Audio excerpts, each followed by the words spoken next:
Então é isso, pessoal. Boa noite. Eu sou Marcelo Ferreira, economista, educador financeiro.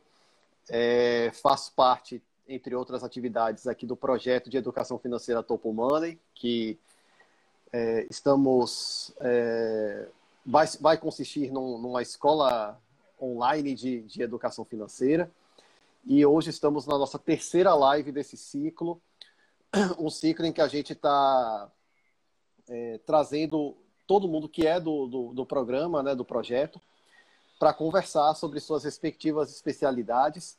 E hoje nosso papo é aqui com o Edísio Freire, que é economista, MBA em Finanças e Controladoria, consultor, educador financeiro pessoal e um profissional já reconhecido pela mídia, colunista do Correio 24 Horas e da Band News FM Bahia. Edísio está sempre respondendo perguntas, atendendo pessoas, tirando dúvidas, e já faz esse trabalho com maestria. E aí eu passo a palavra para Edísio. Boa noite, meu amigo. Prazer estar com você aqui nesse bate-papo. Boa noite, Marcelo. Boa noite pela generosidade na apresentação. É um prazer estar aqui com você, inclusive reforçando o trabalho do Topo Money, que vai ser certamente uma grande escola de educação financeira. Com certeza, trabalho pelos profissionais que estão envolvidos nela. Parabéns aí por esse projeto, e capitão desse projeto. Valeu.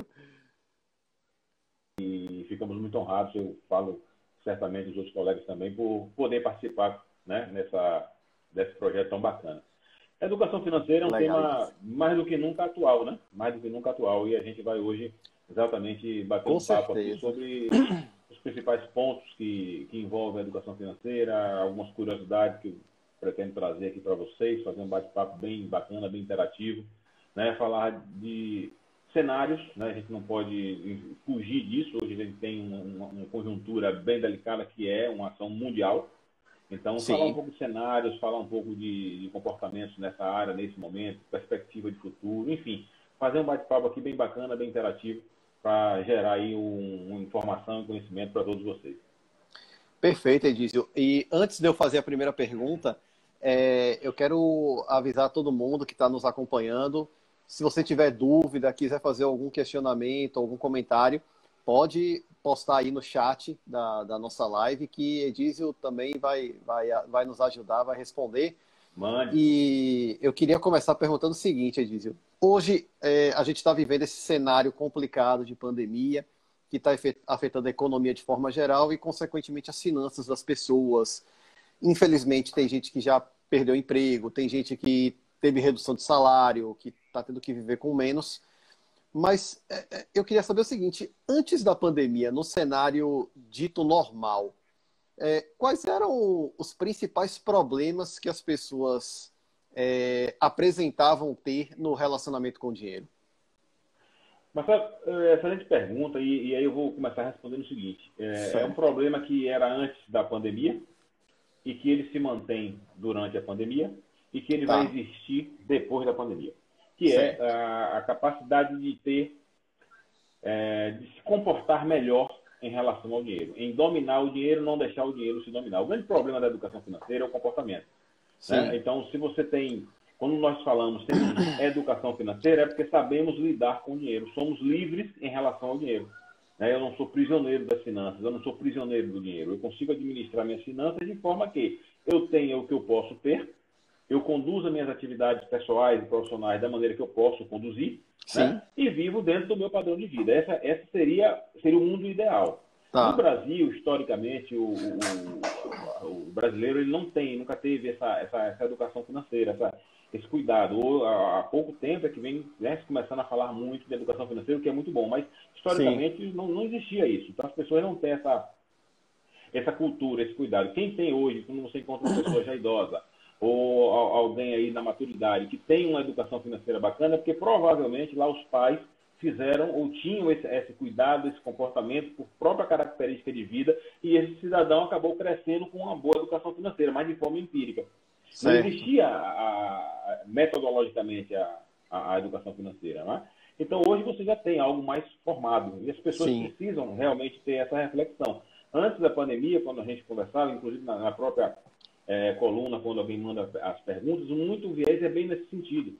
de que as Certo. pessoas têm dificuldade de dizer, eu quero sair da minha situação financeira em que estou, né? Ela não Sim. está boa, mas eu não quero fazer nada para sair dela. Eu quero continuar fazendo as mesmas coisas e mudar de lugar. Isso não acontece, né? Então, isso não Certo. pode acontecer, isso não tem como. Então, assim, é possível, se você fazer um bom planejamento financeiro e se organizar, seja qual for o seu cenário, porque a gente pode estar aqui discutindo um cenário de pessoas que têm dívidas, mas você pode Certo. ter outros tipos de cenários, pessoas que são estáveis financeiramente, pessoas que têm patrimônio, mas não têm uma boa alocação de recursos, né? Pessoas que estão com a conta equilibrada, mas não conseguem guardar dinheiro, paga as contas, não falta nada, mas também não sobra. Né? Então, Sim. ou seja, você vai ter os três tipos de cenários. Sim.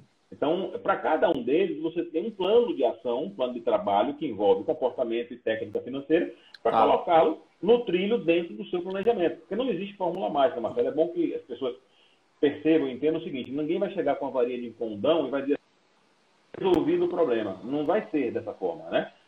As questões elas vão poder ser resolvidas dependendo do esforço de cada um e da capacidade que a pessoa terá de abrir mão de determinadas coisas por um período para que ela se reorganize. Então, a grande dificuldade da relação com o dinheiro é exatamente isso. Às vezes a pessoa até sabe o que fazer, às vezes ela até tem uma boa orientação, mas ela não consegue mudar o comportamento.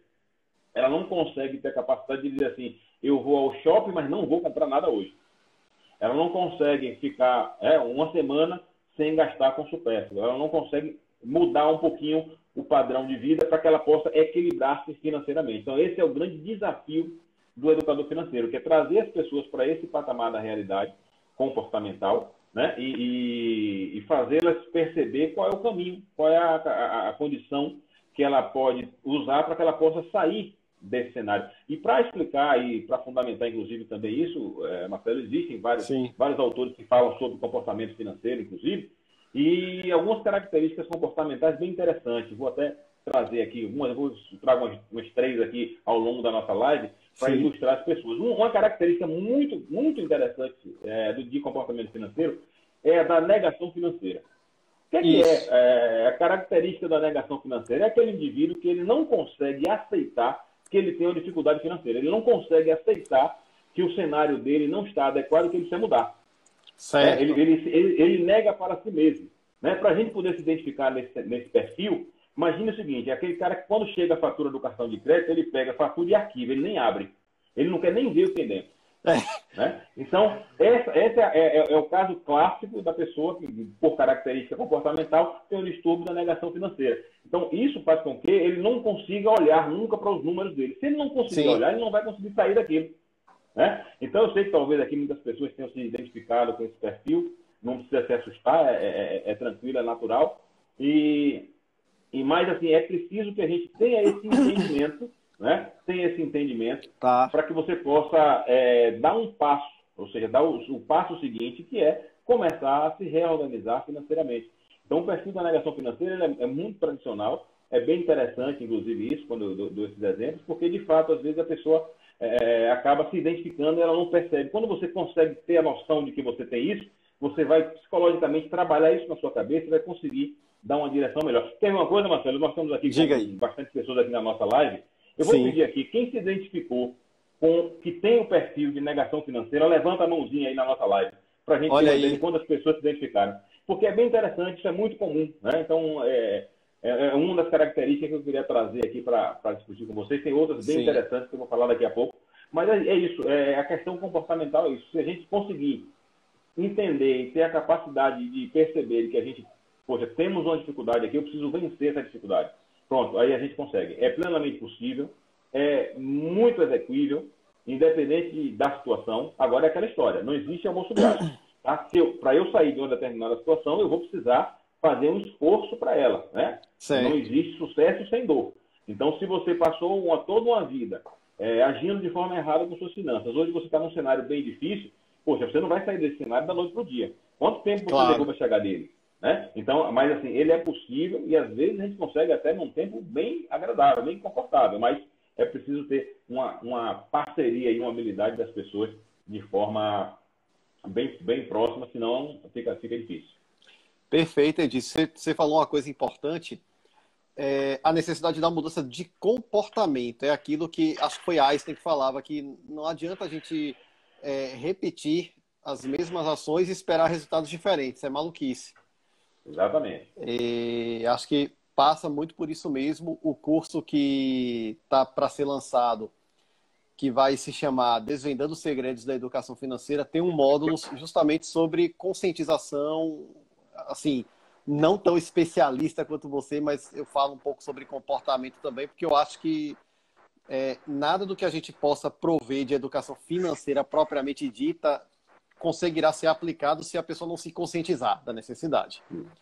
Com certeza, essa é a premissa fundamental, entendeu?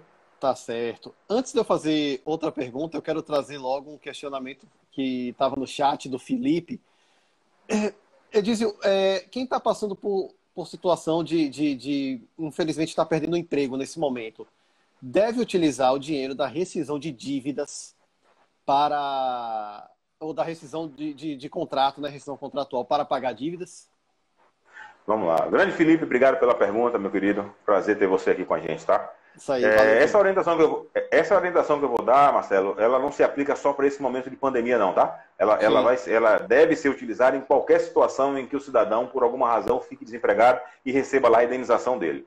Sim. O que acontece? Quando você fica desempregado, é natural que você demore um tempo para se recolocar, para se reposicionar no mercado. Então, você tem aí o seguro-desemprego, você tem a indenização lá da sua rescisão, você tem o fundo de garantia, né? Então você tem esses valores que você vai receber no momento lá que você, né, teve o seu vínculo encerrado. Bom, o que fazer? O primeiro passo é você sentar, pegar um pedaço de papel, uma caneta, e listar todos os seus gastos que vêm à sua mente. Tudo que você gasta, água, luz, telefone, aluguel, se for o caso, alimentação, botar no papel para você, se não tem esse controle, pelo menos passar a ter uma noção de qual é o gasto mensal que você tem. Depois que você tiver essa noção, você vai começar a saber o que é que você pode reduzir daqueles gastos que não são tão essenciais.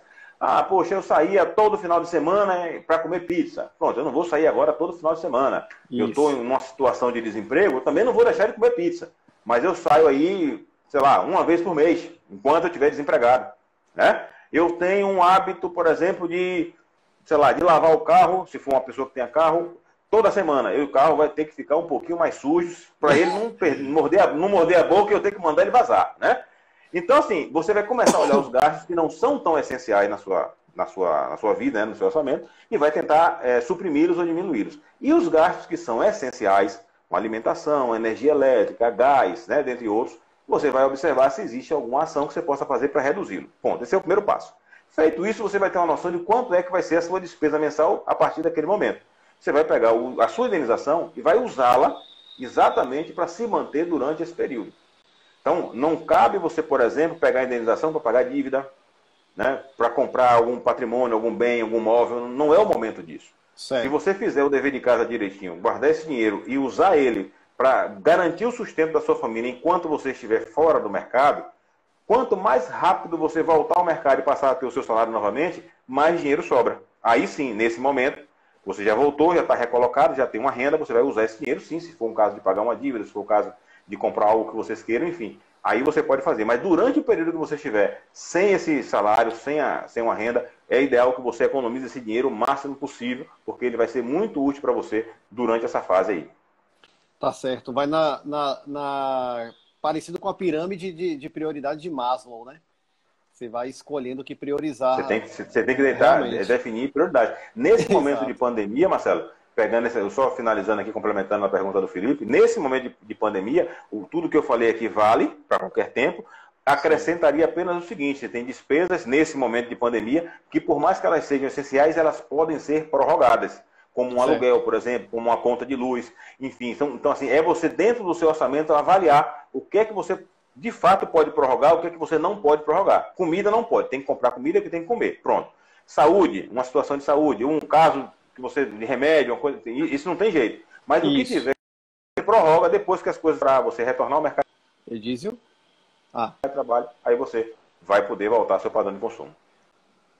Perfeito, Edísio. Eu concordo muito com o que você falou de fazer cortes parciais em várias despesas, né? Que a gente vai escolhendo algumas despesas, cortando um pouquinho em uma, um pouquinho em outra, até para o impacto psicológico desse corte ser um impacto menor também, né?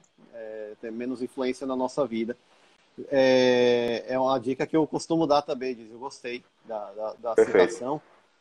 E aí vou só dar mais uma boa noite aqui ao Tiago Teixeira, que é embaixador da Planejar aqui na Bahia, aqui em Salvador. Grande Ele Thiago com a gente aqui. isso, Tiagão, um abraço, meu amigo. Há isso, quanto tempo não lhe vejo? responsável aí pela certificação, né, CFP. Isso, E, exatamente. Vamos e eu, trazer a certificação para a Bahia. pois é, Tiago, eu estou querendo fazer a Vamos, prova aqui em já tem Salvador, gente me rapaz. perguntando, viu, Thiago? Depois eu vou lhe procurar. Eu, você e o Marcelo, tem que trazer essa prova aqui para a Bahia. Pois é. E aí é um cara que cuida bastante das questões de planejamento financeiro pessoal, da atividade do Isso. planejador. E aí já antecipando, se eu não me engano, dia 28 está prevista uma live minha com o Thiago também. É o nosso convidado Maravilha. para falar Maravilha. sobre o papel do planejador financeiro pessoal, a certificação e assuntos relacionados. Show de bola. Show de bola. E aí, Boa noite, Ana Cláudia. Um cheiro. aí, Claudinha, boa noite. Edísio, você tem uma coluna que tem muita gente que faz perguntas para você lá no Correio, principalmente, né? E quais Isso. são as dúvidas mais comuns que as pessoas têm? O que é que elas te perguntam mais? Em qual aspecto da educação financeira você percebe mais dúvida do pessoal? Marcelo, olha que coisa interessante. Do ano passado para cá, eu percebi uma mudança bem interessante no perfil das perguntas da carteira Correio. Certo. É muito tradicional, sempre foi historicamente, ter perguntas do tipo: como é que eu faço para organizar o meu orçamento? Né? Meu dinheiro não sobra, o que é que eu faço para fazer ele sobrar? Sabe, essas perguntas assim, e elas acontecem, mas elas aconteciam com um volume maior. A incidência Sim. de perguntas desse tipo eram muito maiores. Era tipo assim: perdi o meu emprego, o que é que eu faço agora com o dinheiro que eu tenho? Tipo essa pergunta do Felipe agora, enfim. Sim. De um tempo para cá, que é interessante, do ano passado eu percebi isso, as perguntas elas têm modificado. As pessoas já começam a perguntar mais: onde eu posso investir melhor o meu dinheiro? Tesouro direto é um bom investimento? O que é que você acha do Bitcoin? Mercado financeiro, investir em ações é o que, entendeu? Ou seja, você percebe um movimento de que as pessoas, elas de uma forma ou de outra, estão buscando opções. Isso também é fruto da queda da Selic, a migração de pessoas Sim. Sim. para a Bolsa tem sido muito grande. Né? A quantidade de CPFs, se não me engano, o último número, 2,4 milhões de CPFs novos na Bolsa de Valores. Então, isso é fruto também desse processo. Mas é muito bacana que as perguntas elas têm evoluído, ganhado uma dose de qualidade muito bacana, porque as Sim. pessoas têm trazido questões, a questão da aposentadoria, fundos de previdência, tem muita pergunta sobre isso. Ainda tem as perguntas de educação financeira mais tradicionais, aquelas pessoas que não conseguem ter um comportamento adequado, como a gente falou aqui no início da live. Mas, assim, há uma grande maioria de perguntas também ligadas a essa questão de investimentos, de produtos financeiros, de dívidas, né? Tem muitas pessoas: eu tenho tal dívida, como é que eu vou conduzir? Então, você tem esses três tripés aí de ações que a gente acaba misturando um pouco. E aí você tem perguntas que são sazonais, né? Por exemplo, você chega lá no início do ano, março, abril, acontece Sim. muita pergunta sobre imposto de renda. É natural, porque você está no momento do imposto de renda, né? Você tem Isso. final de ano, acontecem muitas perguntas sobre 13º, né? Quando você chega no início do ano, sobre despesa com o colégio das crianças, então acontece, você tem perguntas sazonais, né? Certo. Mas, assim, é muito normal isso. Agora, as outras, elas têm acontecido muito. Entendo, diz. E é um fenômeno interessante porque eu acho que tem a ver com a disseminação da educação financeira, né? Acho que Com está toda certeza. influenciando realmente as pessoas para melhorar realmente a qualidade. Acho que isso está refletindo nas perguntas que são feitas. É Eu verdade. anotei, Isso tem eu dado uma qualidade muito anotei, bacana. exato. Eu anotei uma pergunta aqui do chat da Thais Santana. Ele diz: como é que a gente faz para fugir da compra por desejo e não por necessidade? Aquela compra que a gente dá doida e pega e faz e às vezes nem está precisando daquilo. Como é que a gente foge disso? Oi, Thay, boa noite, obrigado pela pergunta. Veja bem, eu falava há poucos instantes aqui sobre a questão do comportamento, né, da atitude. E isso está muito ligado ao comportamento. Eu brinco muito nas minhas palestras, eu uso 3 perguntinhas básicas. Eu digo: quando você chegar no shopping, na frente da loja, faz 3 perguntas. Eu quero, eu posso e eu preciso. 3 perguntinhas. Se uma das respostas for não, toma uma água, vai para casa, descansa. No outro dia você decide se você vai comprar ou não. Lógico que isso é uma brincadeira, mas se a gente trouxer um pouco para a realidade, a compra por impulso, a compra pelo desejo de comprar, isso, e comprar é prazer. Comer dá prazer, comprar dá prazer também. Tá? Então, coisas que dão prazer acabam, né, atraindo a gente. Então, é muito de você tentar fazer uma reflexão toda vez que você for fazer uma compra, analisando se essa compra, primeiro, se ela tem utilidade para você e qual é o efeito financeiro que ela vai causar no seu orçamento. Então, você tem que decidir. A situação financeira que você está hoje é confortável, você está gostando, está satisfeita, ou você está numa posição que você gostaria de mudar? Então, pronto. Então, essa é a pergunta que você faz para você mesmo. Quando você tiver essa resposta, aí você usa essa resposta cada vez que você for, que você se encontrar numa situação dessa. Então, na hora que você tiver numa situação de desejo de compra, você sentir que você não pode comprar, ou se você comprar, você vai fugir do seu objetivo, com certeza você vai conseguir se conscientizar melhor. Quando você fizer isso a primeira vez, a segunda, a terceira, as coisas vão caindo na normalidade. Eu lhe digo isso, Thay, porque eu era assim. Quando eu falo de educação financeira, eu falo com muita tranquilidade, porque tudo que eu oriento, tudo que eu digo, tudo que eu ensino, que eu falo nas palestras, eu fiz para mim. Por isso que eu cheguei aqui hoje como educador financeiro. Eu comecei a estudar educação financeira para mim, porque eu precisei disso há alguns anos atrás. Gostei tanto que me profissionalizei nessa área. Então consigo ajudar pessoas. Eu trago muitos cases meus. Eu chegava no shopping, eu não ia no shopping um dia para não sair com nada comprando na mão, né? Seja o que fosse. Então isso me gerou um problema a médio e longo prazo muito grande. E que eu demorei um tempinho para sair dele, mas saí. Por quê? Porque eu me conscientizei, eu mudei minha forma de percepção. Eu deixei de comprar? Não. Eu deixei de gostar de comprar? Também não. Mas hoje eu ganhei uma consciência. Por quê? Porque eu boto na balança. Qual dos 2 momentos da vida eu prefiro mais? O que eu tenho hoje ou o que eu vivi na época que eu não tinha controle financeiro? Eu boto na balança. Então, quando eu me lembro do que eu passei, eu digo, não quero voltar para aquele momento. Então, é melhor eu segurar aqui agora. Então, eu vou lá e deixo a vontade de comprar passar e ver. Se eu for algo que eu, de fato, precise, seja imperioso para a minha vida, aí sim eu vou dar uma dedicação maior para analisar como é que eu vou comprar. Mas, enfim, conter a compulsão é bem por aí. Pois é, Dízio. Você falou aí mais uma coisa que eu me identifico também. Eu comecei na educação financeira para mim mesmo, para aplicar, porque eu queria entender como é que as pessoas conseguiam progredir e aí indo atrás de informação. Comecei a estudar e principalmente aplicar para mim mesmo. Outra coisa que eu cito no curso, que ele é resultado de muita coisa que eu li, que eu estudei, que eu pesquisei, mas principalmente do que eu fiz para mim mesmo, da prática, né? E acho que isso ajuda muito a gente a poder falar alguma coisa, né, para as pessoas. É bem isso. É bem isso mesmo. E aí, Edísio, com a pandemia, você percebeu alguma mudança na relação das pessoas com o dinheiro? As pessoas, de repente, estão mais cautelosas ou estão surtando e estão gastando adoidado? O que é que você tem a dizer a esse respeito? Estão mais cautelosas, Marcelo. Né? A gente tem percebido que as pessoas elas estão, por uma questão assim, bem óbvia, né? Você tá em quarentena, você está do afastamento social, então você acaba naturalmente deixando de gastar com coisas que não são tão essenciais que você antes gastava. Então pessoas, por exemplo, que todos os dias iam ao shopping na hora do almoço, aí tomavam um café, fazia aquilo, hoje já não está fazendo isso, porque está ficando em casa.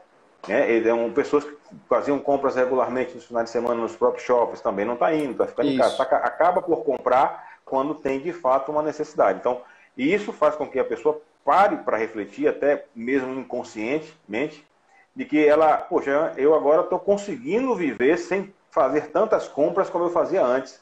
Então, peraí, deixa eu repensar minha postura financeira. Então, isso tem acontecido. Eu acho que as pessoas vão evoluir muito depois dessa pandemia, principalmente do ponto de vista financeiro, porque, como eu disse, financeiro é comportamento. O comportamento é o que vai dar o norte de como é que você vai se comportar, vai se evoluir. Todo mundo quer a tão sonhada independência financeira, né? A liberdade financeira.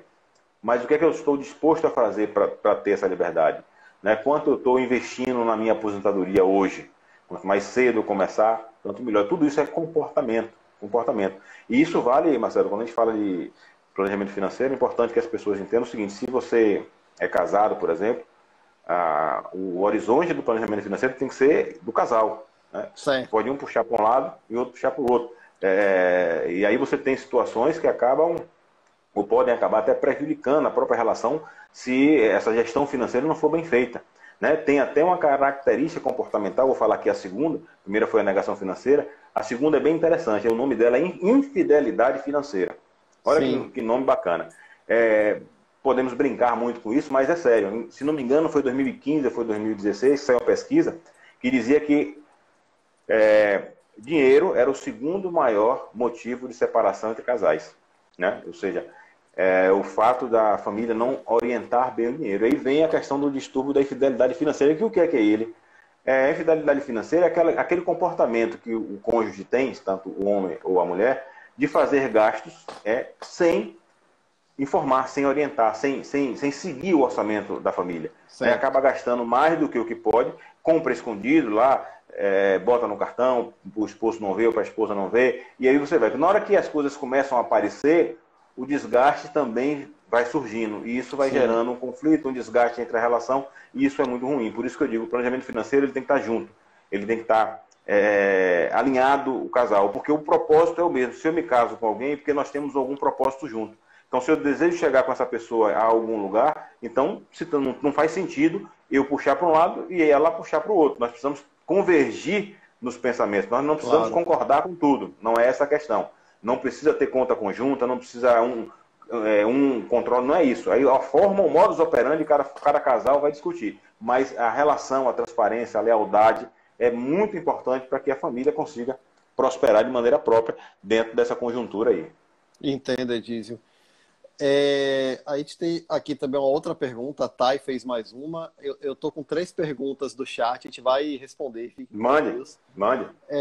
Thay perguntou, aí já mudando um pouco o foco, já, digamos assim, para uma parte empresarial. Quais comportamentos que os microempreendedores podem adotar nesse momento para superar os impactos da pandemia? Nesse momento, as pequenas e médias empresas elas estão sofrendo muito com essa pandemia, não tenha dúvida, né? E o primeiro ponto, aí eu vou sair um pouquinho até da pergunta, tá? Só um tantinho, tá? Independentemente do comportamento, ele precisa ter uma atitude que é garantir caixa.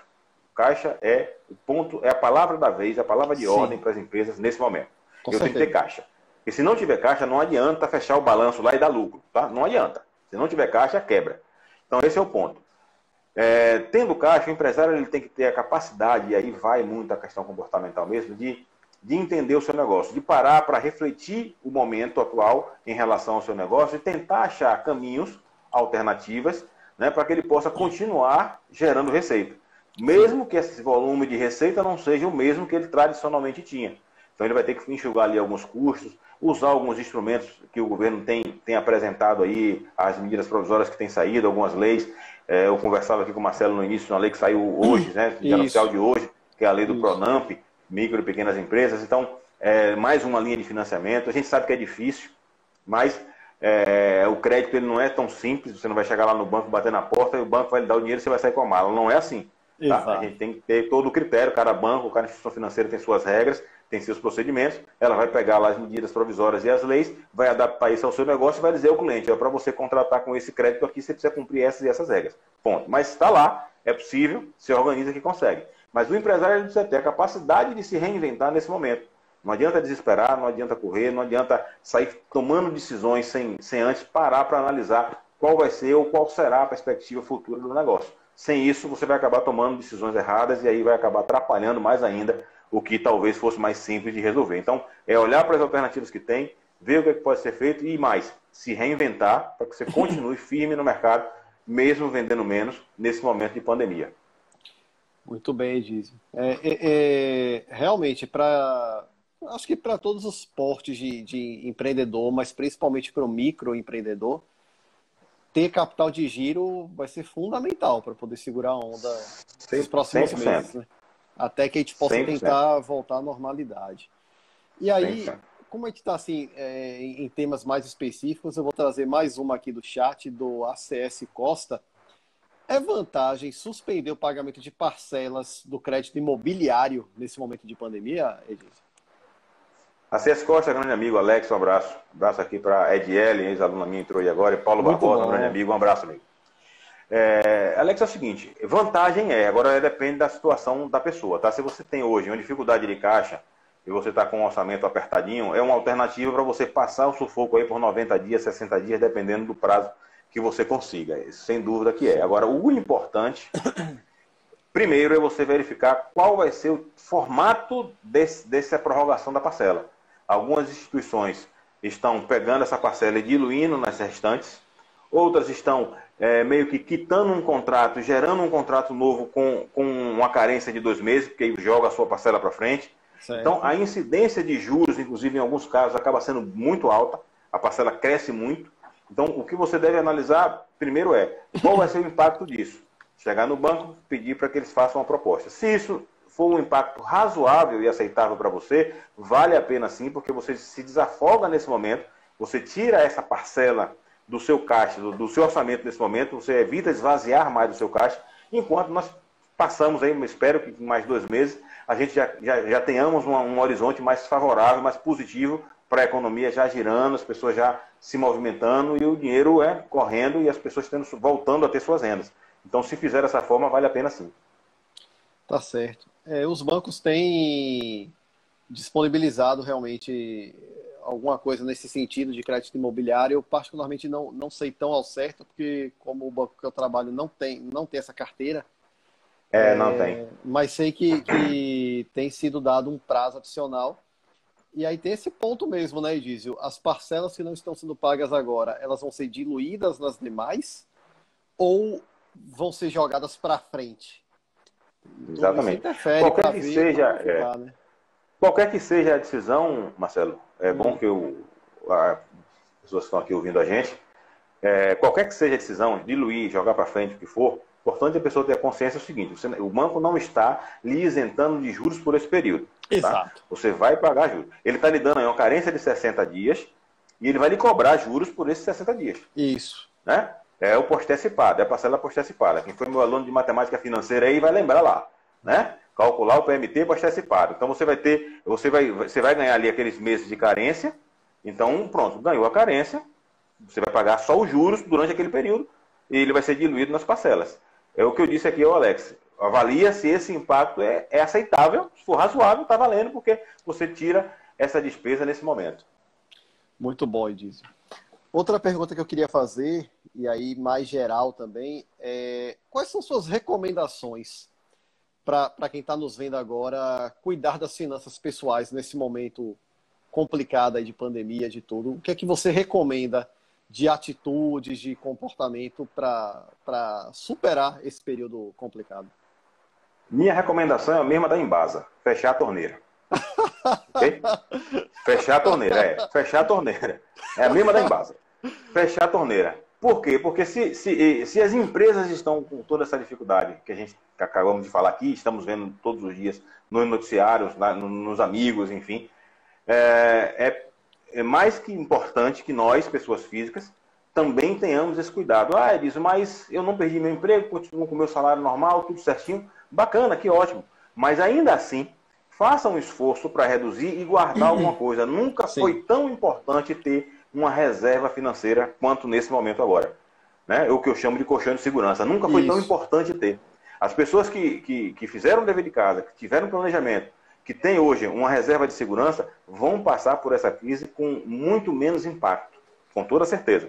Quem não tem isso vai passar com um pouco mais de dificuldade. Então, se você ainda que tem ainda seu salário, graças a Deus, mas ainda assim, vá olhar lá nas suas despesas, o que é que você pode ajustar, o que é que você pode economizar, sobrou um dinheiro, vá guardando, porque a gente não sabe como é que as coisas vão se comportar depois da crise. Nós temos uma crise de saúde pública, uma crise sanitária, que é com o vírus, o Covid-19, mas nós não podemos esquecer que o efeito econômico disso vai ser e já está sendo muito grande. O governo tem investido muito dinheiro na economia, empresas certamente vão fechar, pessoas ficarão desempregadas. Então, para você retomar essa economia, não é tão rápido. Então, nós não sabemos como é que isso vai se dar depois da crise do vírus. Então, por isso que é importante toda a cautela nesse momento. Com certeza, Edísio. E, assim, por exemplo, escolas estão dando desconto em mensalidade toda, justamente para as pessoas aproveitarem, principalmente quem está com o seu salário mantido, aproveitar esse Exato. momento para dar mais uma organizada no orçamento. E se não fez o dever de casa e não tinha uma reserva de emergência, começar a construir alguma coisa, né? Começar a construir alguma coisa. Se puder, faça, porque é importante para Exato. passar por esse momento com um pouco mais de tranquilidade, sem grande Sim. desespero. Se estiver nessa condição, vale muito a pena. Isso, como é um momento que não tem prazo, né, para acabar, a gente ainda não sabe. Nós não temos. Nem Não na há Europa a gente não como sabe direito. você. Não dá. Você cravar um período de fim dessa crise do vírus sem estar alinhado com o que os médicos dizem em relação ao próprio vírus, ainda é prematuro, não dá para a gente cravar. O que a gente sabe é que teremos momentos bem delicados e precisamos nos preparar para ele. Pois é. E aí tem o fato também, assim, de os próprios médicos também não saberem muito, porque é uma novidade e estão trocando a roda com o carro andando. Uma Perfeitamente. pandemia é algo que, pelo menos nessa proporção, tem mais de 100 anos que aconteceu, então a gente não tem nem referências para comparar adequadamente. Exatamente. Porque Exatamente. na época da gripe espanhola o mundo era outro, sobre todos os aspectos. Era outro, não era outro, exatamente. Mas é isso Espero mesmo. que descubram realmente a vacina, que descubram Sim. medicação, o que for, para atenuar, para que você volte a se movimentar. Ontem, com a notícia da descoberta da vacina, né, por um laboratório Sim. americano, a Bolsa já reagiu hoje de manhã, o Bovespa amanheceu estourado, fechou em baixa, mas amanheceu, começou bem. Enfim, é isso. É preciso que as coisas comecem a dar sinais que podem voltar à normalidade, que aí o mercado vai se readaptando. Com certeza. Mas o mundo será outro depois do Com Covid-19. Isso aí certeza. eu tenho toda certeza. E aí a gente falou um pouco de orçamento, dos cuidados que as pessoas têm que ter, tanto aqueles que estão sofrendo mais, que tiveram redução de salário, que tiveram perda salarial mesmo, assim, de perder o emprego mesmo, quanto quem está ainda com seu salário preservado, né? Os cuidados que todos têm que ter. Mas você entende, Edísio, que nesse momento de crise há espaço para se realizar determinadas compras, realizar determinados sonhos, de repente, por exemplo, quem já estava planejando há algum tempo comprar um imóvel e já tinha isso mais ou menos consolidado, esse é um momento de aproveitar a situação e fazer essa compra, ou segura mais, mesmo que já esteja muito perto do objetivo, por exemplo? Olha, Marcelo, acho que vai depender muito da conjuntura. Só dar um abraço aqui para Fabíola, da Arta Gestão, que acabou de entrar. Um prazer, Fabíola, ter você aqui na nossa live. Valeu. Fabíola é uma pessoa incrível, a Arta Gestão de Pessoas, Gestão RH, é uma empresa pioneira na Bahia. Para quem não conhece, entra lá na página e vocês vão ter surpresas positivas. Muito bom. Marcelo, assim, eu acho que realizar sonhos, isso tem que estar sempre no nosso cotidiano, tem que estar sempre no nosso planejamento, né? O momento ele é delicado, então se você vai ter a oportunidade, por exemplo, comprar um carro, será que não pode esperar? Será que você vai precisar dele agora? Não é melhor pegar esse dinheiro e guardar enquanto a pandemia se estabiliza, para aí sim você tomar a decisão de fazer? Enfim, todas essas perguntas, esses questionamentos precisam ser feitos. No exemplo que você trouxe do imóvel, eu tenho um caso real, de uma cliente minha, que foi antes de estourar a crise do Covid. Isso foi no finalzinho do ano passado. Ela me procurou, ela é de São Paulo, e disse, surgiu uma oportunidade para mim interessante para eu comprar um imóvel aqui num condomínio aqui em São Paulo. É um imóvel bacana, eu gostei da casa, eu quero uma casa assim. Aí eu orientei, digo, olha, verifique, se você for comprar esse imóvel, você vai ter que se comprometer com um financiamento de longo prazo num valor muito alto. Isso vai impactar muito no seu orçamento. Aí a gente foi ajustando, o cara leu o preço do imóvel a ela, tal, foi negociando. Quando ela já tinha decidido, viu o financiamento com o banco, o valor que ela ia dar de entrada, o imóvel ficou em 650 mil, viu quanto ela ia financiar, fechou tudo, aí estourou a crise. Quando ela viu a crise começar, ela aí segurou, não fechou o negócio. Certo. Os meses, no primeiro mês da crise, entrou no segundo mês da crise, o imóvel, aí ela voltou, me procurou e disse, eu vou comprar um imóvel. Eu disse, você vai, qual é a condição agora? Aperta o cara lá para poder o preço baixar, porque o cenário mudou. E de fato mudou. Então, para vocês terem uma ideia, ela comprou esse mesmo imóvel por 450 mil reais. Sim. 200 mil a menos. Então, foi um bom negócio? Sem sombra de dúvida que foi. Ela está correndo risco? Tá, com certeza, porque ela desimobilizou o capital, né? Claro. E assumiu um compromisso de longo prazo. Mas o trabalho dela está estável, ela não teve perda de receita, então todas essas variáveis foram consideradas. Então é aquela história, é você entender em que momento você está. Compra de imóvel é investimento de longo prazo, principalmente se ele for financiado. Se você tem o dinheiro para comprar à vista, de repente pode ser uma boa oportunidade de você conseguir um preço bacana no seu imóvel, diante de toda a conjuntura econômica que a gente vive. Mas é importante mesmo avaliar cada caso. Tá? Comprar para ficar zerado de caixa e com mais um compromisso de financiamento é muito arriscado, porque a gente não sabe o dia de amanhã. Avalie se você tem um emprego estável, se sua renda tem a capacidade de se manter estável durante esse período. Tudo isso tem que ser pensado antes da decisão. Não existe fórmula pronta. Cada contexto é um contexto diferente. Então a gente tem que ter a capacidade de analisar e de olhar isso aí. Pois é, Edísio, eu fiz essa pergunta justamente para trazer essa provocação da questão do planejamento, para mostrar que quem se planeja tende a conseguir as coisas com mais facilidade. Num momento como esse, realmente, quem já vinha se planejando e estava mais próximo de alcançar o objetivo, pode estar encontrando até o empurrãozinho que faltava, que é uma redução de preço para aproximar da realidade. De fato, exato, esse momento para assumir um financiamento de longo prazo é muito arriscado.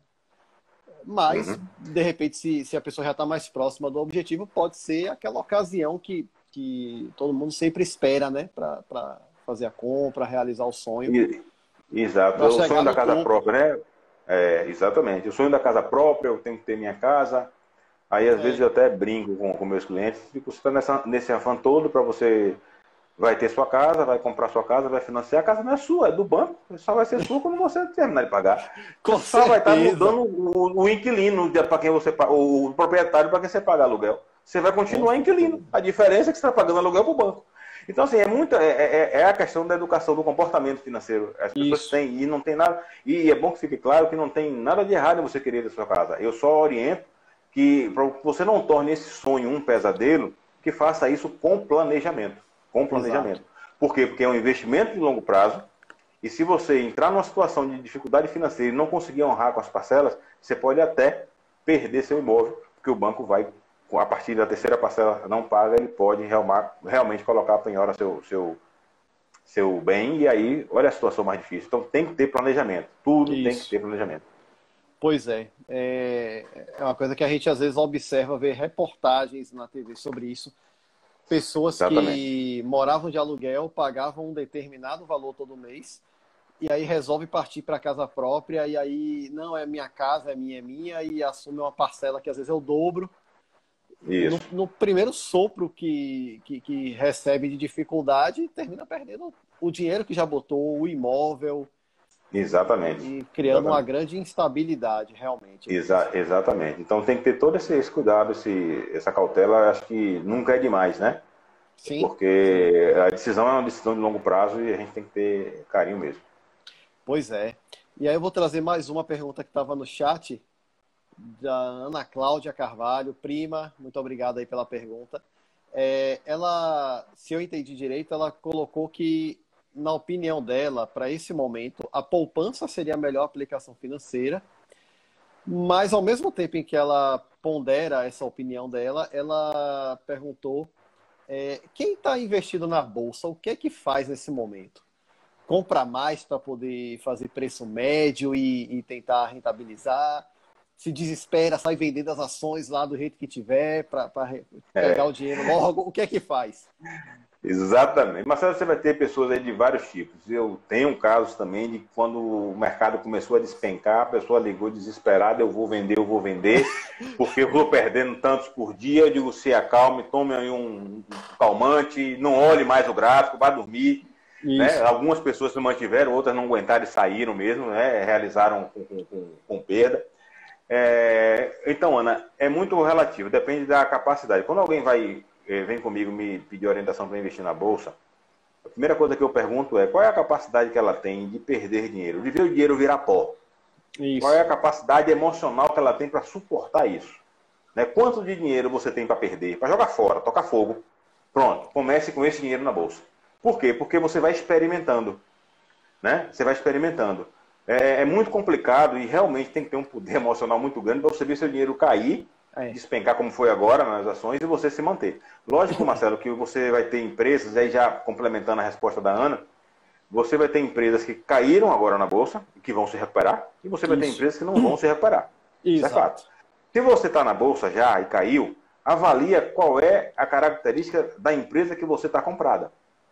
Porque aí você vai saber se vale a pena você se manter nela e esperar que ela vai retornar, ou se você vai fazer um movimento para que você possa tentar melhorar o seu ganho no momento seguinte. Agora, de fato, esse momento é um momento muito oportuno para quem tem disposição para comprar. Porque você vai comprar bons papéis em baixa e papéis que podem se valorizar. Quando você monta uma carteira, é como você escalar um time de futebol. Você tem que ter dentro dessa carteira aquela ação que faz gol, é aquela ação que detona, que bota sua carteira para cima, e você tem que ter a ação que defende, que segura a onda na hora que o mercado oscila. Né? Um papel em dólar futuro, algo do tipo, para que você possa se equilibrar e você manter a carteira razoavelmente estável. Agora, certo, é óbvio que isso tem que ser feito com muita cautela. Agora, para quem gosta de bolsa, minha querida, tá rindo à toa, porque está tendo bons papéis aí com preços muito competitivos e acredito, espero, que tão logo essa crise melhore, esses papéis retomam o crescimento.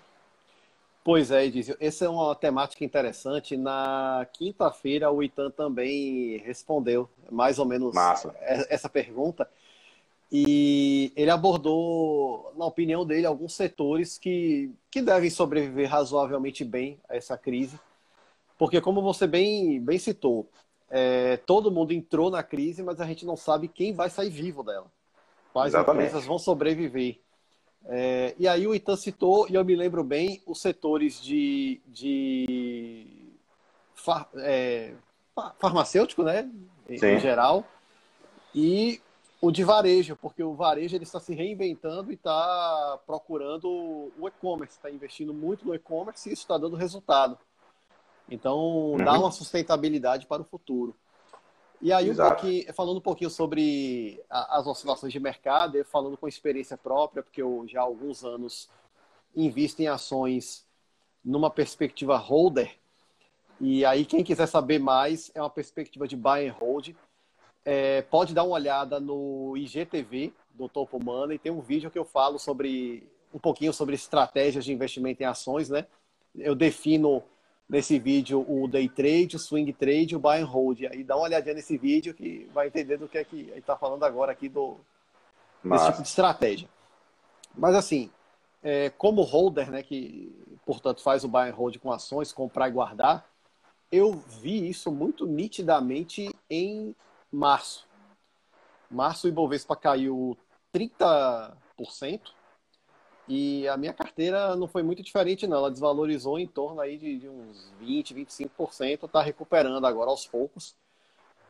E aí eu fui entendendo isso como uma oportunidade de fazer novas compras, mas pensando muito onde comprar também, porque é aquilo, a gente não sabe o que vai sobreviver, né? O que é que vai seguir pagando dividendos, que é o interesse do holder. São os dividendos, são os proventos. E aí o cenário realmente está bastante prejudicado, mas oportunidades estão abertas para quem está querendo investir. E aí a recomendação é a mesma de quinta-feira. Tem que estudar, porque tem que conhecer, tem que saber o que é que está fazendo. Não existe mágica. Você não acha que você vai entrar na renda variável e vai ficar milionário da noite para o dia. Não é bem assim. Não existe milagre. Vamos fazer o seguinte. Você tem que saber qual é o seu objetivo. Pronto, vamos fazer o seguinte. Faltam 45 segundos para cair aqui a transmissão, porque está chegando a uma hora. Vou encerrar e vou retomar. Peço a todos que voltem, que eu já estou liberando aqui novamente para continuarmos falando com o Edísio Freire. Tá certo? Até daqui a pouco. Mas voltem, viu? Vamos voltar, pessoal. Mas é isso, Edísio. Então, aí só concluindo aquele tópico específico, investir em ações realmente é uma questão de estudo, como tudo, na verdade, mas principalmente renda variável, porque existe o potencial de perda. Então, tem que ter estudo também para dominar o emocional, inclusive. E aí uma dica que eu já deixo com a experiência de holder já quase 10 anos, é a de que não adianta ficar olhando muito gráfico se o seu objetivo é de longo prazo. E aí vou citar algo que o Thiago Reis da Suno, que é uma casa de pesquisas de investimentos em geral. O Thiago Reis, ele outro dia estava dizendo numa rede social que 52% dos pregões terminam em alta, 60% dos meses terminam em alta, 70% dos anos terminam em alta e 95% das décadas terminam em alta. Então, é o pensamento de longo prazo mesmo, claro, com estudo e com a escolha adequada das ações, né? Que Com certeza, com certeza. Vai trabalhar. E aí, certeza. voltando um pouquinho à questão do comportamento financeiro. Como é que você acha que nós, sociedade, vamos sair desse período de pandemia? A gente vai ter mudanças comportamentais significativas? Você acredita que a gente vai ter grandes mudanças? Ou quando voltar, tudo vai ser esquecido e a gente vai voltar fazendo o certo e errado do mesmo jeito? Marcelo, eu acredito que o mundo será diferente depois do Covid-19. Eu sempre disse isso desde o início. Foi uma coisa que impactou muito a todos, né? As empresas, de um modo geral, estão se reinventando do ponto de vista de seu negócio e as pessoas também estão se reinventando na sua forma de viver. Então, eu acredito que após a crise, que após a pandemia, que nós teremos um novo normal, sabe? Um novo comportamento que vai aos poucos entrando na normalidade, e aí muitas pessoas certamente fizeram muitas reflexões durante esse período, perceberam a importância de se ter uma organização financeira melhor, enfim, cada um ao seu modo, cada um com a sua realidade, porque não existe fórmula pronta nisso, né? Mas cada um a sua realidade, mas eu acredito que as pessoas elas sairão diferente dessa crise, elas terão um aprendizado muito grande, e a forma de se comportar, a forma de lidar com o dinheiro, a forma de se relacionar com as pessoas, isso vai mudar. Eu tenho essa sensação. Lógico que não é uma mudança com 100% das pessoas. Vai ter gente que vai entrar na pandemia, vai sair, não vai nem perceber que teve pandemia, certo? Então, casos e casos. Mas eu acredito que, de um modo geral, as pessoas sairão diferentes dessa pandemia. Eu também vejo assim, viu, Edísio? Eu acho que algumas mudanças importantes vão acontecer de comportamento, não só pessoal, mas empresarial também. Acho que as atividades de home office vão ganhar muito espaço, vão muito espaço. ganhar muito domínio. Eu vi já a XP falando em manter muita gente em home office, pelo menos até setembro. Exatamente. O Twitter, já saiu uma reportagem que o Twitter está querendo manter todos os funcionários, ou a maioria esmagadora deles, até dezembro, e já sinalizando a possibilidade de adotar como uma prática definitiva.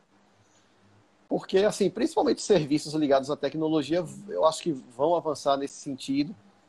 E acho que isso vai mexer, por exemplo, com o trânsito das grandes cidades, vai ter uma diminuição do trânsito e, consequentemente, acho que menos poluição também. Acho que nem tudo vai ser negativo, mas tem essas mudanças positivas. O Covid tem trazido muita coisa positiva, inclusive o preço da gasolina R$3,49 que eu vi hoje. Eu estou adorando. O Covid tem trazido muitas coisas positivas. Pronto. Eu mesmo que trabalho dirigindo e me desloco 100 km por dia, já estou percebendo a diferença. A gasolina chegou a bater em, sei lá, quase R$4,90, agora já taxa de R$3,40 e pouco, R$3,50, já é uma diferença bem expressiva. Fica a reflexão também, aproveita só um ganchozinho, Marcelo, sobre isso. Fica a reflexão, lógico que os motivos que fizeram com que a gasolina baixasse, não foi só isso que eu vou falar, tem outras variáveis, mas a relação de oferta e demanda é um ponto central nesse processo. Então, a microeconomia explica isso muito bem. Menos pessoas nas ruas, menos pessoas comprando combustíveis ficaram no estoque, tem que baixar para vender. Amigo. Isso vale, não é só para o posto, não. Vale lá para a distribuidora também. Então, é uma cadeia. Então, o preço caiu. Então, acho que é muito isso, entendeu? A gente tentar regular a economia melhor com nossas atitudes, com nossos comportamentos. Você observou bem, questão de oferta e demanda. A demanda deve ter reduzido muito. Muito. Lógico que não é só isso. Como eu falei, o barril do petróleo caiu absurdamente ao longo. Tem outras variáveis aí, tá certo? Beleza. Mas essa foi talvez a principal de todas. Se não tem consumo, você tem oferta e não tem demanda, o preço cai. Entendeu? É natural. Exato. Isso é mercado. Exato. Isso é ciência econômica. Exato. E outra mudança que eu acredito que vai acontecer é no comportamental, né? A gente acho que vai tender a ter menos contato físico, vamos dizer assim, e acho que as pessoas vão se dedicar mais a algumas atividades, como, por exemplo, estar estudando o que vem acontecendo durante a pandemia. A gente ouve falar e percebe uma demanda maior por cursos online, por atividades de estudo mesmo, né? E de aprimoramento pessoal de currículo e tudo mais, através dos materiais que estão disponibilizados. A internet tem contribuído muito para isso, e nosso Topo Money, com certeza, é um exemplo que, se Com Deus certeza. quiser, vamos estar em breve com o curso já preparado. Né, Edis? Então, acho que a educação também vai crescer no bojo disso, a educação financeira, e acho que a qualidade das perguntas que vão chegar para você lá no Correio 24 Horas Já e que tem vão mudado balizar bastante. Já a tem Band mudado News bastante. também, vai ajudar. Tem mudado bastante. Não, com certeza. Né? Quem quiser, acompanha a gente lá. Toda segunda-feira sai no Jornal Correio. O nome da Isso. coluna é Carteira Correio. Sai sempre a matéria sobre finanças, sobre educação financeira. E eu estou lá respondendo as perguntas dos leitores. E na Band News, toda segunda-feira de manhã também, a partir das 9h20, né? No Jornal Primeira Edição. Vai entrar a minha coluna lá falando sobre alguma coisa na área de finanças e de educação financeira. Então, acompanha lá, me acompanha nas redes sociais, manda perguntas se tiver, terei o maior prazer em responder. Exato, Edício, exato. E assim, Edício, como nosso momento de interação também, já até pelo horário, a gente está preparando para finalizá-lo, eu queria que você deixasse uma mensagem para quem está nos assistindo até essa hora, de como lidar com esse momento, com essa situação, e outra mensagem, e qualquer coisa que você queira deixar de mensagem aí positiva para nossos amigos que estão nos assistindo agora. A minha mensagem hoje é de solidariedade. Eu acho que nós devemos, nesse momento, falamos aqui de finanças, de educação financeira, mas nós vivemos um momento muito peculiar na história do mundo, né? E que o exercício da solidariedade ele nunca foi tão importante, né, para todos. Nós aqui, eu, Marcelo, com certeza vocês que estão nos ouvindo, temos onde morar, temos o que comer, conseguimos adaptar as nossas atividades profissionais para ficar em casa, trabalhando em casa, conseguindo manter aí a renda, alguns talvez reduzir um pouco, mas enfim, nós, de uma forma ou de outra, vamos conseguir passar por essa crise. Mas existem muitas pessoas, que não tem outra fonte de renda senão aquela atividade, né, informal que ele fazia, aquele trabalho que ele tinha e perdeu. Então, assim, ter um olhar mais carinhoso para essas pessoas, ter um olhar mais solidário para essas pessoas, é a mensagem que eu queria deixar para vocês aqui hoje. Porque nós estamos vivendo um momento muito, muito peculiar. E a gente precisa ter tranquilidade para perceber e para entender isso. O isolamento ele é necessário, não tenha dúvida, ele é o principal remédio contra esse vírus, mas os efeitos colaterais, principalmente para as pessoas de classe mais baixa, é muito grande mesmo. Só quem está na ponta, vendo o que essas pessoas estão passando, é que tem ideia disso. Então a gente tem que ter esse olhar mais carinhoso, mais solidário para esse momento, para essas pessoas que tanto precisam. Essa é a minha mensagem final. Muito obrigado, Marcelo, pelo convite. Obrigado a todos vocês que estão aqui com a gente na live. Muito obrigado mesmo. Tá? Estou à disposição de vocês sempre que precisarem. É só trabalhar lá nas redes sociais da gente. Tem a rede social do @tupomone, que é presidida pelo Marcelo. Tem a minha rede social, que é @edizio_freire_oficial, que é lá no Instagram. Tá? Então, participem, cheguem junto. Precisando, estarei sempre, sempre, sempre à disposição. Pois é, pessoal. Aproveitando aqui também a mensagem de Edísio, muito pertinente, muito adequada para esse momento, com valores que a gente defende, que a gente advoga aqui também no projeto Topo Money.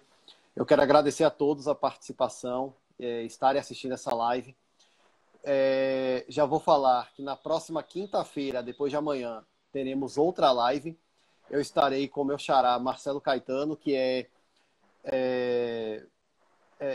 chefe da seção de benefícios do INSS aqui em Salvador, e vai estar falando sobre previdência aspectos previdenciários nesse tempo de pandemia. Então tem muita coisa interessante, é um profundo conhecedor do tema, pela atividade profissional dele e por ser uma atividade que ele estuda muito e ele busca muito conhecimento.